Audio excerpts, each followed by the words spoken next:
Hello বন্ধুরা, আজ রান্নার ভিডিও নিয়ে চলে এলাম। আজ আর মাছের ঝাল বানাবো।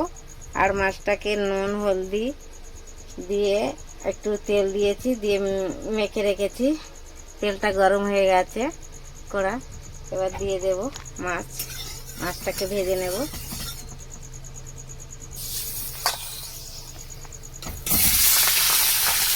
মাছ দিয়ে দিচ্ছি, মাছটা একটু ফাটে, তার জন্য একটু ঢেকে দিতে হবে। ঢেকে দেবো, মাছটা তুলে দিয়ে ঢেকে দেবো। একসাথেই দিয়ে দিচ্ছি 4 পিস মাছ, একসাথেই দিয়ে দিচ্ছি।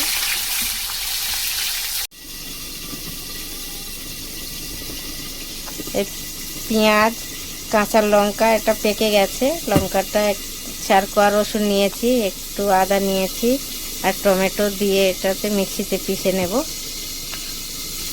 আমার মাছটা ভাজা হয়ে গেছে, ভালো করে ভেজে নিয়েছি, এবার তুলে নিচ্ছি। 2 পিস ভালো করে ভেজে নিয়েছি। মাছটাতে একটু তেল ছাড়ে, তেল অল্প দিলে একটু এটাতে তেল বেরিয়ে যায় মাছটা থেকে। আমরা আর মাছ বলি, আপনারা কে কেমন কী মাছ বলেন কমেন্ট করে জানাবেন।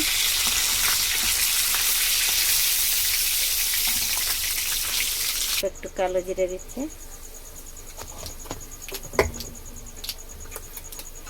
মশলাটাকে বেটে রেখেছি মিক্সিতে, এটা দিয়ে দিচ্ছি।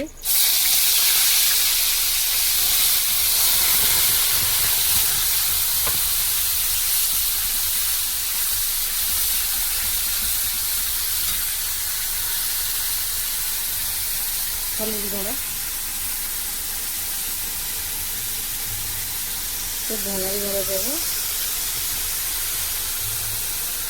অল্প একটু জিরের গুঁড়ো, পরিমাণ মতন নুন। মশলাটাকে ভালো করে ভেজে নেব। এবার একটু ঢেকে দিয়ে দেবো, মশলাটার তেল ছাড়বে। বন্ধুরা, আমার ভালো করে মশলাটাকে ভাজা হয়ে গেছে, তেল ছেড়ে দিয়েছে, খুব সুন্দর করে ভেজে নিয়েছি। এবার জল দিয়ে দেব, অল্প একটু জল দেব।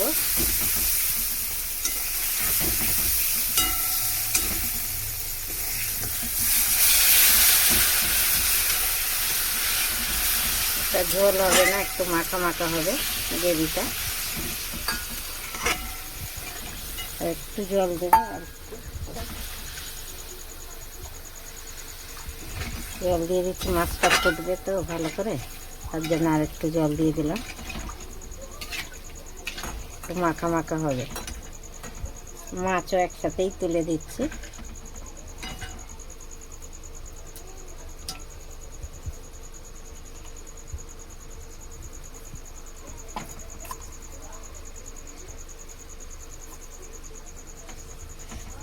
একসাথেই দিয়ে দিলাম মাছ, একটু ফুটবে, মাছটা একটু ফুটলে তবে ভালো লাগবে। হ্যালো বন্ধুরা, আমার আর মাছের ঝাল হয়ে গেছে, খুব সুন্দর হয়েছে, কালারও ভালোই হয়েছে দেখতে। আপনারাও এমনি করে বানিয়ে খাবেন, খুব ভালো লাগবে। ভালো লাগলে লাইক কমেন্ট শেয়ার করবেন জরুর। Thank you, by.